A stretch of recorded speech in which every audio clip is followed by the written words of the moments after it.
have been the talents, but it's not. We're going to be looking at the parable of the 10 virgins. And this one goes along with the one that we did last week, so I'm kind of glad they're back to back. We did the parable of the marriage feast, if you all remember that. And both of these deal with the same event, but the event is split into two venues.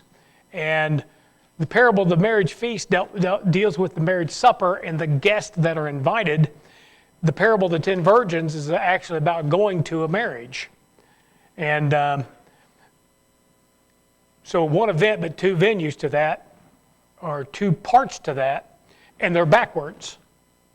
Now, the Bible does that every now and then. You'll find that happening in 2 Thessalonians chapter 2, where it's got the second advent, and then it mentions the rapture. Sometimes your Bible does that. Maybe it's by importance or some other factor. It shouldn't throw you, though, but there's enough clear verses about the thing. You know, it's funny, in this age, when we're talking about a marriage, we have a ceremony, which is not a marriage, by the way. Maybe in the mind of the state it is, but not in the mind of God. But we have this ceremony, and then we have a marriage, or the reception, the marriage feast, and then they go off and consummate the wedding. Well, it's actually the reverse in the scriptures.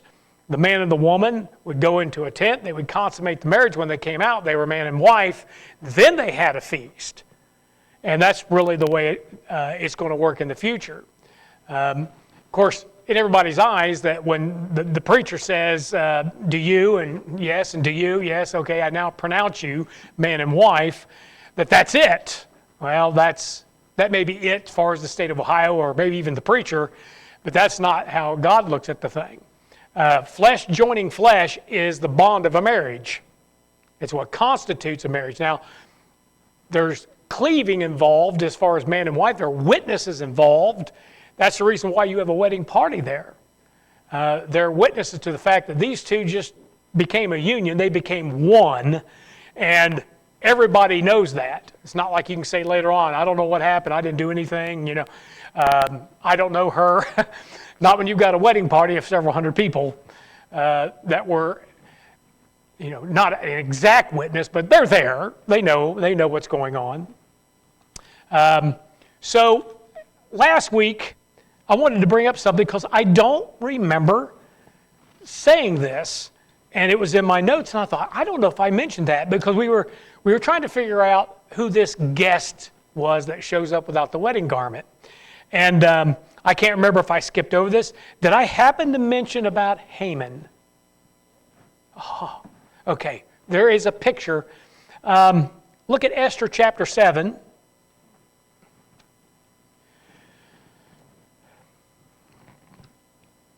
Haman is he's like a picture of the Antichrist. He's like Judas in that he gets hanged and everything, but he's called by Esther the adversary. And that particular title is given to the devil himself.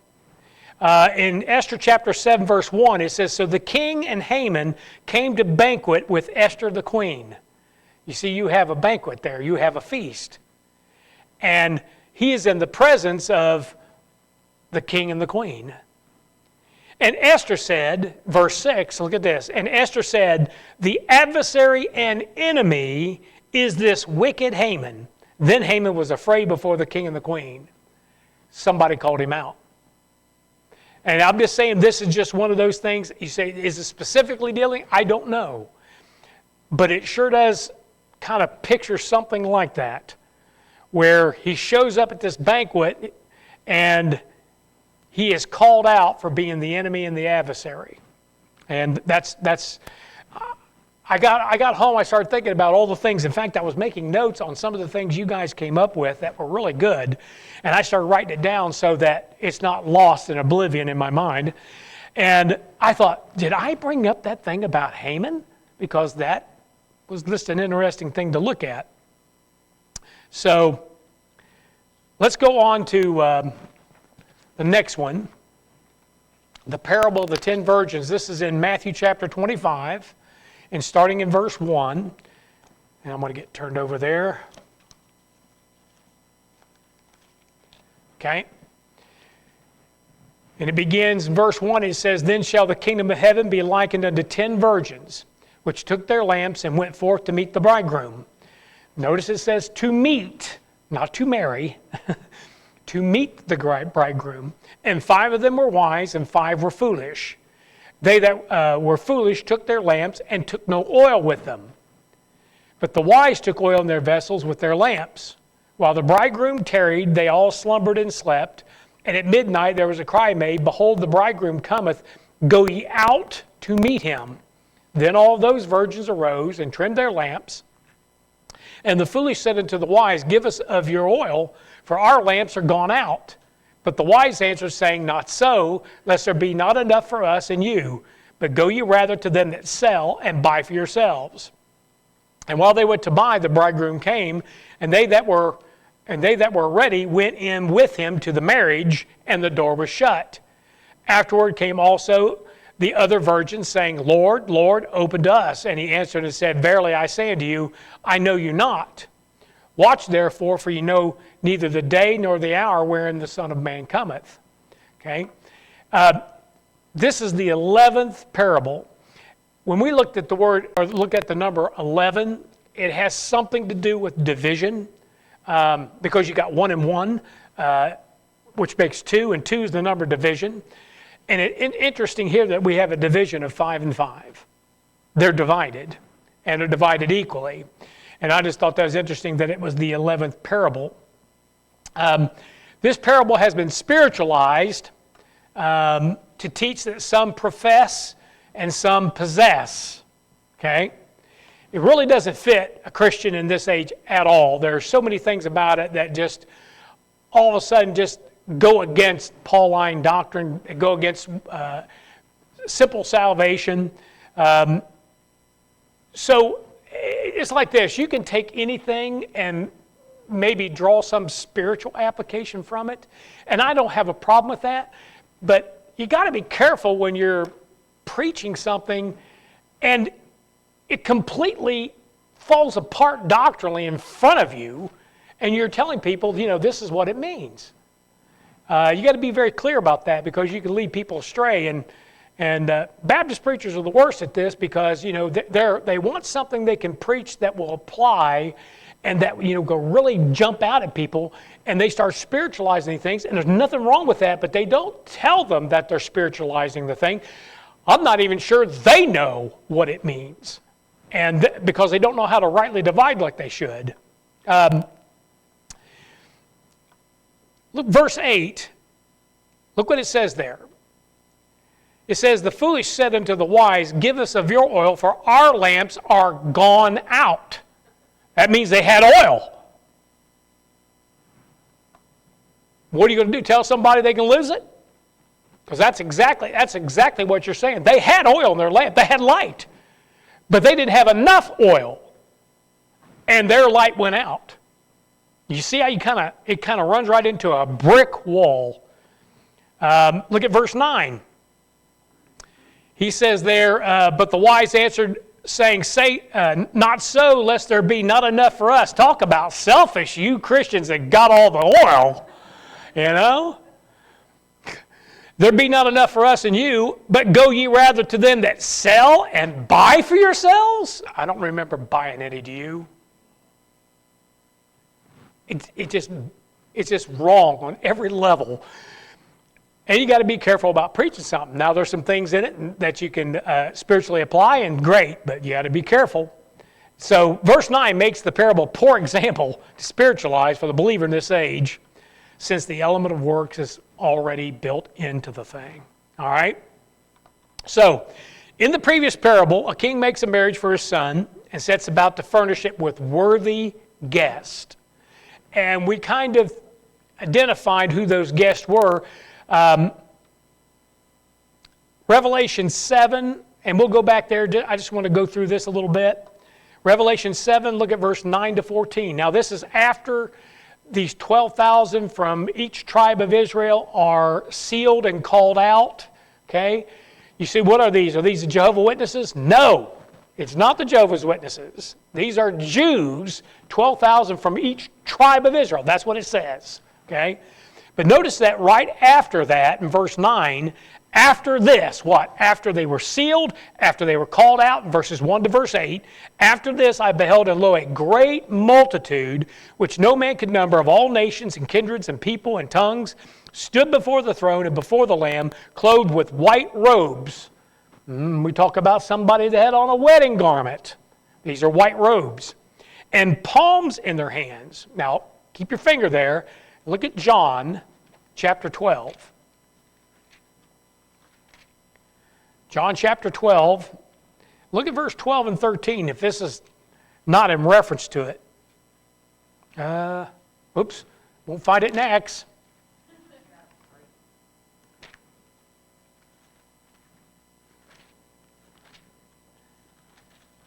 John 12, look at verse 12.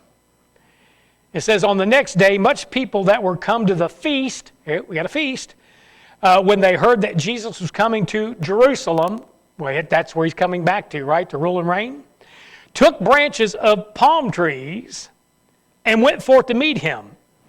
Went forth to meet him. And saying, Hosanna, blessed is the King of Israel that cometh in the name of the Lord. All right? Do you know what's happening is? There's going to be a group of these Jews that are going to go forth to meet him. You know why they got to go forth to meet him? Because their king is marrying a queen or has married a queen, and they need to be present for the presenting of this of the Lamb's wife.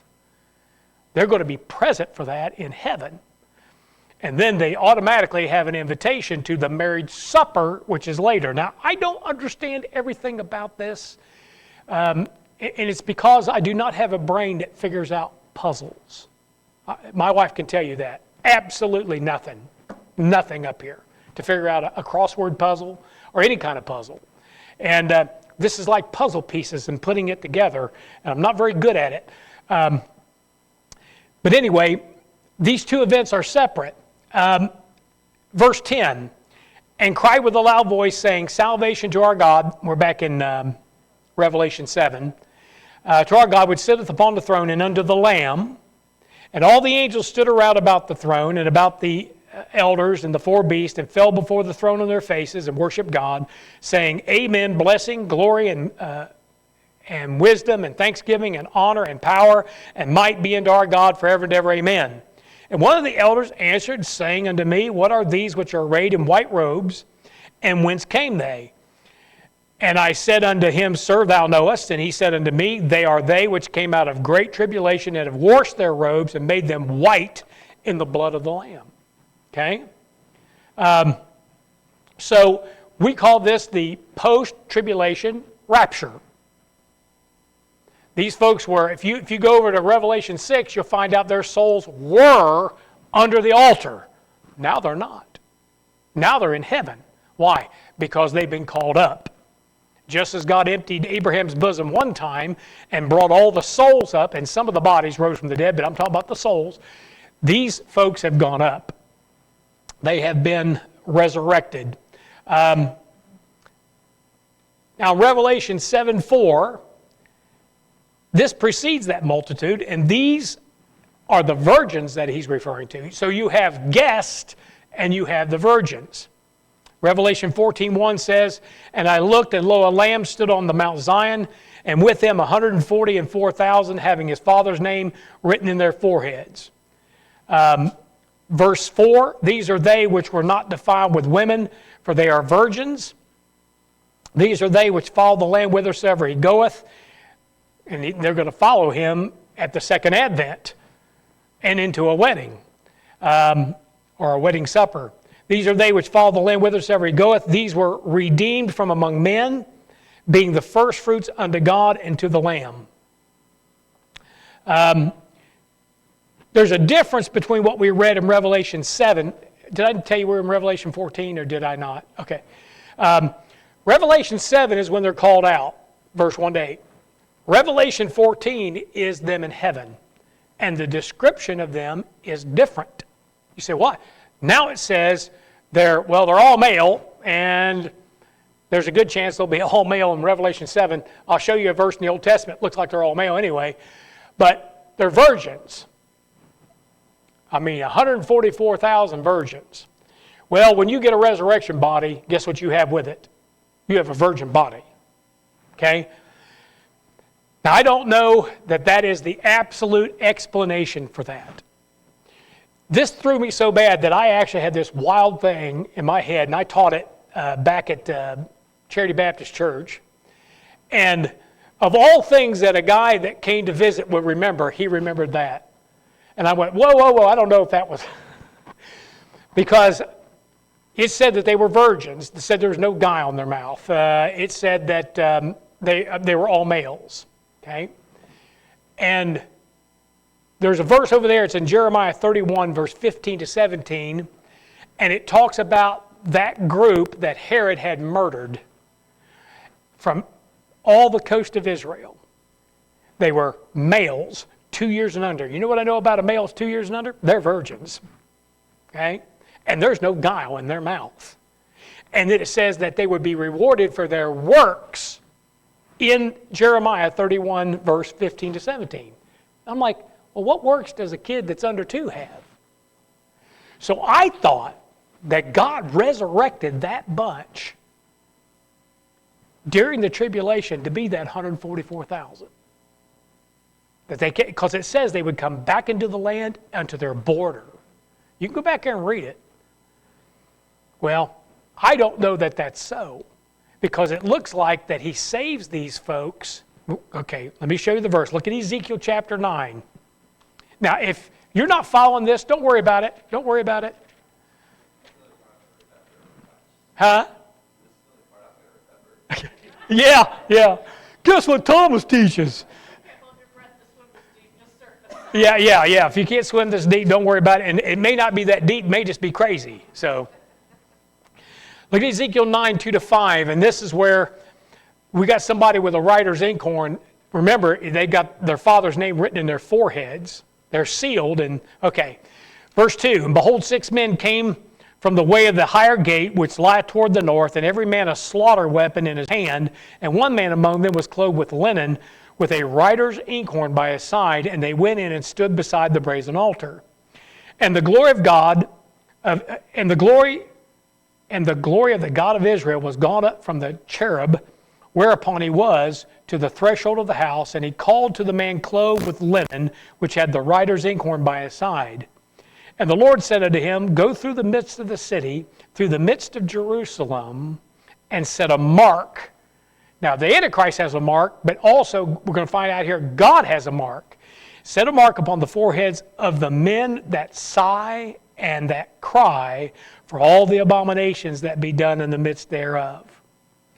You say, what is this? This is a mid-trib appearance of Jesus Christ sealing, it looks like, these 144,000. Why? Because he's writing his Father's name in their forehead. So, are they resurrected, or are they just Jews that had fled Jerusalem, and that he's sealing these ones? But it says these are ones that sigh and cry for the abomination. You know what happens?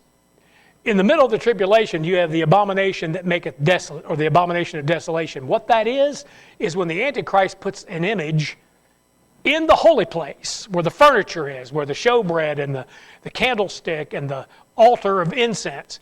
He puts an image in there, and that is an abomination.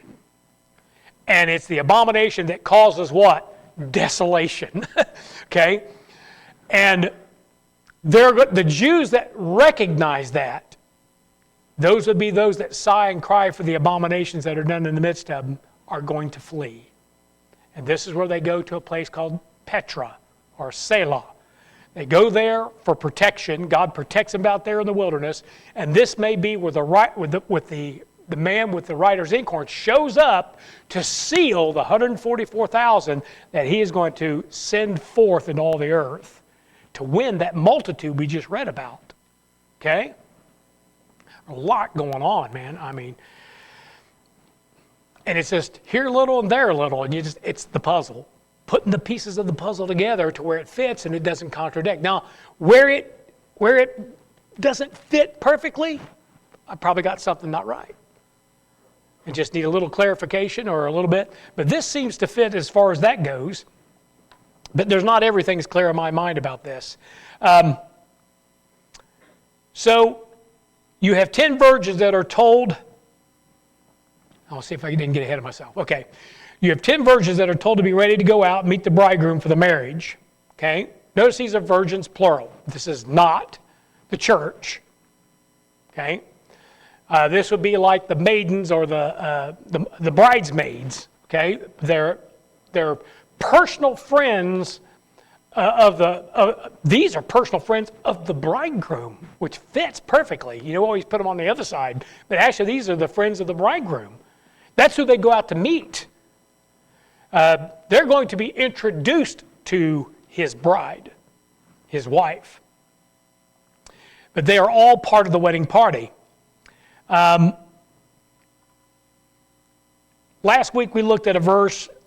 Look at Luke 12. This is where it gets a little bit. Verse 35. It looks like when he goes and meets these virgins, he's already married.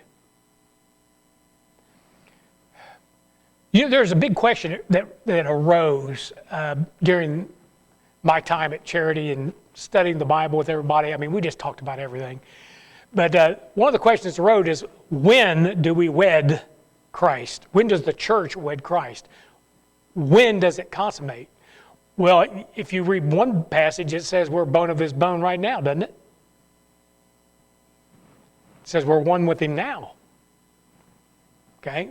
Others, they say, well, that happens in heaven. So there's a little bit of a division. I don't think it's worth arguing over, but Yep. Also says we're part of him already. Let's say that we are. Evidently, this has to do with the presentation of the bride or the wife. Okay? And we'll get to that in just a second here. He says in verse 35, let your loins be girded about and your lights burning. That sounds familiar.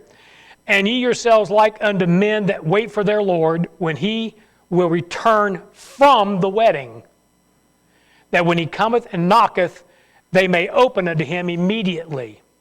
Blessed are those servants whom the Lord, when he cometh, shall find watching. Verily I say unto you that he shall gird himself and make them to sit down to meat, and will come forth and serve them. Well, that's exactly the order of things. Okay, now don't rush ahead and say he's talking about, or he's coming to get them for the wedding supper. That doesn't happen then. He's coming to get them for the wedding or to see the presentation of the Lamb's wife. She's made herself ready. We're going to read that passage, okay? They need to be witnesses. And it's important to them because why? It's their Messiah that is marrying a Gentile bride. Back there in the Old Testament, Miriam gets spit in the face. Well, no, the Lord said she was worthy to have you spit in her face. And I was just aghast when I read that. I mean, I was like, Lord. But you realize that Moses is a type of Christ? And that Hamite that he married, or that one that was of Hamitic extraction, is a type of the bride. The first man that's saved in the Bible by grace through faith is the Ethiopian eunuch, a black man, because he pictures not only that Gentile bride, but he pictures that servant, that slave that's bought on the slave block of sin. So when Miriam criticized Moses about that bride, man, in God's mind, I mean, it's criticizing Jesus Christ about his choice of brides. And you're just not to do that. By the way, the offer was made. It's interesting that you may have a picture of that in the book of Esther. It's a little bit strained, but it's kind of there because I remember that the king had a bride that refused to show herself with him? Vashti? And then the king said, put her away, got himself another bride. Now, Esther is a Jew, so like I said, it's a little strained. She wasn't a Gentile bride. Did I read the whole thing? Can't remember where I'm at now. Yeah, I did read the whole thing. So these virgins are the virgins of Revelation 14. They're the 144,000 that are going to get called up toward the end of the tribulation, and they're going to be a witness to that marriage, or the bride or the wife having made herself ready. Let's turn there. Revelation 19. Revelation 19. So this is not about somebody that lost their salvation that has to go and buy it back. It's interesting that the Catholic Church will sell you indulgences, or at least they used to. I guess they figure that's how you buy it back. Okay. Now, if you really want to buy something, I'll find something for sale. I got plenty of junk at my house if you want to buy some junk, but it won't bring you back any salvation, but it'll make me happy if you buy it. Revelation 19, verse 7 to 9, it says, "Let us be glad and rejoice and give honor to him, for the marriage of the Lamb is come, and his wife hath made herself ready." Didn't say bride. It said the wife has made herself ready. "And to her was granted that she should be arrayed in fine linen, clean and white." You say, what's happened? All the spots and wrinkles have been worked out. You see, what's happened? The judgment seat of Christ has happened. We have gone through that. And where there were some spots and wrinkles, God brings out his, 2,000 degree iron and irons it out to where when she is presented to Jesus Christ, she is spotless and she's righteous. Look what it says. "And to her was granted that she should be arrayed in fine linen, clean and white, for the fine linen is the righteousness of the saints."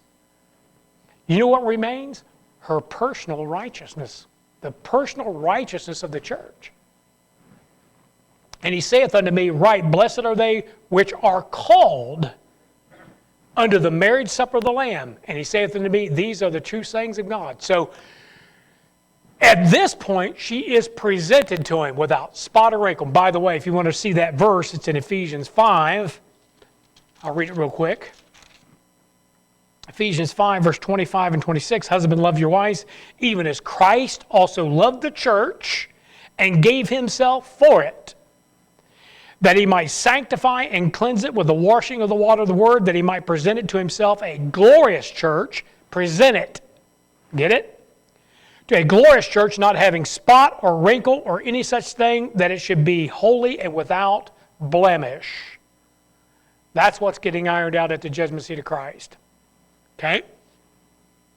All right. So let's talk about some established truths here. Number one, the church is raptured to heaven only to return 7 years later, or approximately that long. We go up, then we come back with him. Okay? You got to go before you can come. You know that? You got to go up there before you can come back. All right? Everybody says, well, we're coming back with him, but I don't believe in the rapture. Well, I like to know how you're going to come back with him if you're not with him now when you come back. Okay? Because I'm here. The church raptured to heaven only 7 years later to return to earth for the 1,000-year reign of Christ.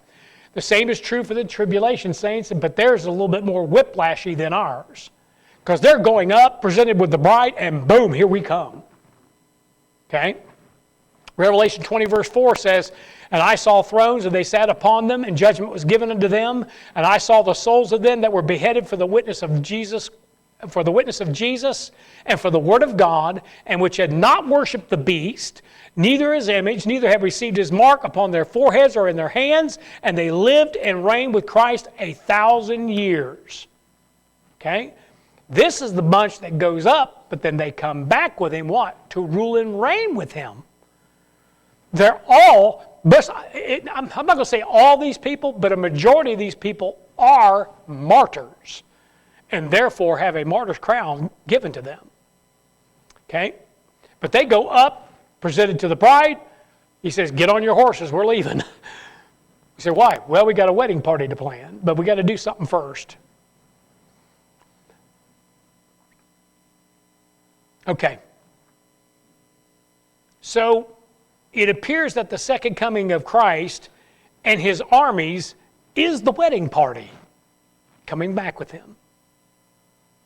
Kind of interesting, isn't it? Revelation 19, verse 11 to 14 says, I saw heaven open, behold, a white horse. He that sat upon him was called Faithful and True, and in righteousness he doth judge and make war. His eyes were a flame of fire, and on his head were many crowns, and he had a name written that no man knew but he himself. He was clothed with a vesture dipped in blood, and his name is called the Word of God. And the armies which were in heaven followed him upon white horses, clothed in fine linen, white and clean. Now, I always thought there were three, but it looks like there are two armies that follow him, which brings up something interesting. You say, where'd you get three? The church is one, okay? Israel's two. That includes the tribulation saints are involved. They're connected with that. And the angels are the third. I don't know that the angels of heaven will be involved now. And that talks about the Lord coming back with his mighty angels, but that's in reference to the church, because we're going to see here that two armies come down. Now, I haven't figured this thing out. There may be a reason why the angels are left out of this thing. But I don't know that for sure. Now, turn to Song of Solomon. Look at chapter 6. And let's read, starting at verse 4, okay? I'm going to do the best I can with this. It says, and it's the bridegroom talking about his bride. Remember, there's a great picture of Jesus Christ and the church in the book of Song of Solomon, okay? It says, thou art beautiful, O my love, as Tirzah, comely as Jerusalem. Tirzah was the capital of Ephraim, where the 10 northern tribes reigned. Jerusalem was the capital of Judah, where the 2 southern tribes reigned. Now, this is right after Solomon. Jerusalem was one of the most beautiful cities in the world, and Tirzah was one that matched Jerusalem in beauty. And he's likening his bride to the 2 of the most beautiful cities that God can think of, and that's Tirzah and Jerusalem. He says, now look what he says there. Thou art beautiful, he says, O my love, as Tirzah, comely as Jerusalem, terrible as an army with banners. What? Why bring that up about your bride? Because she's an army. Turn away thine eyes from me. I love how he says this. Turn away thine eyes from me, for they have overcome me. He just says, oh, don't look at me. Those eyes. Thy hairs as a flock of goats that appeared from Gilead. Now, some women might take offense to that, but you haven't seen these goats from Gilead, have you? No doubt it's very long-haired goats, very flowing hair, very beautiful. Look, he says, thy teeth are as a flock of sheep which go up from the washing, whereof every one bear twins, and there is not one barren among them. There's no missing teeth on this bride. Okay? She's got all her teeth. They're white as washed wool. Okay? She's got flowing hair. Man, she is just decked. Now, this is the way the Lord described it. It says, as a piece of pomegranate are thy temples within thy locks. Man, I'm telling you what, I had time with that. Have you ever anybody ever here ate a pomegranate? I've had one in my life. I will never have two.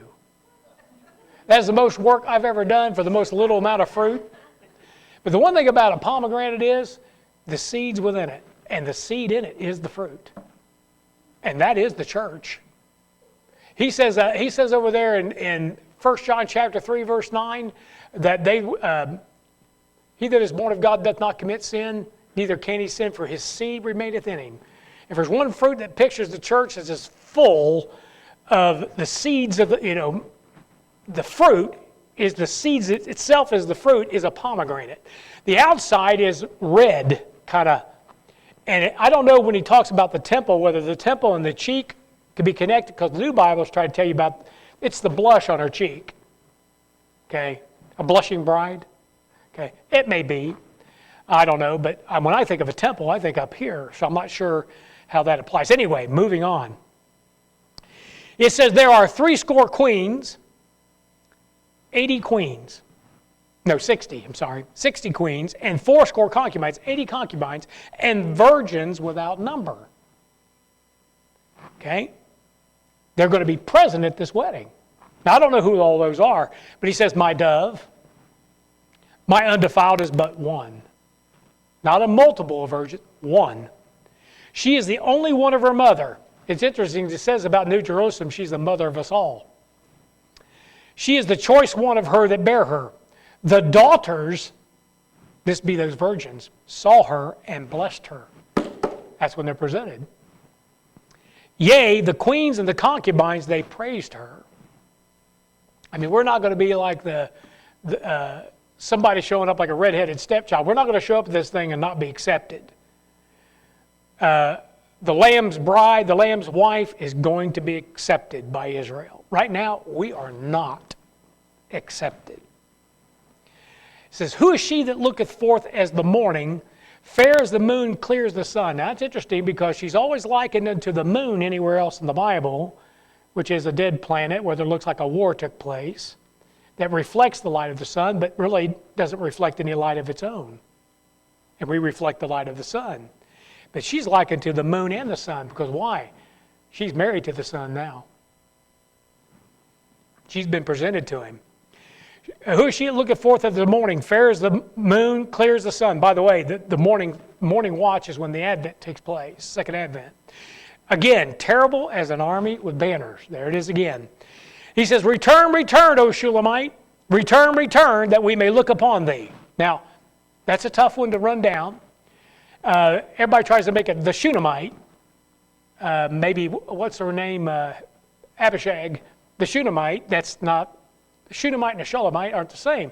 It has to do with peace. The word Salem or the word Shalom. And it is in reference to reference to Solomon's bride. It's like Mrs. Solomon. Because Solomon has the word peace in it also. And Jesus Christ is called the Prince of Peace. Okay? So when it says, O Shulamite, it's in reference to that bride again. And it says, O Shulamite, return, return, that we may look upon thee. What will we see in the Shulamite? What will we see? As it were, the company of two armies.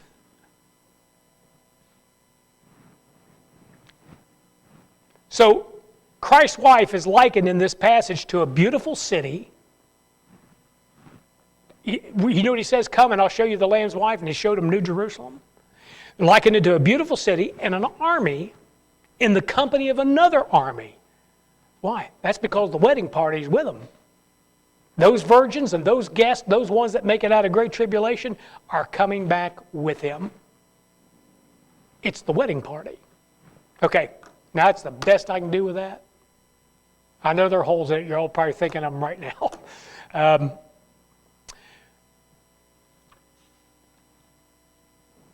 Questions?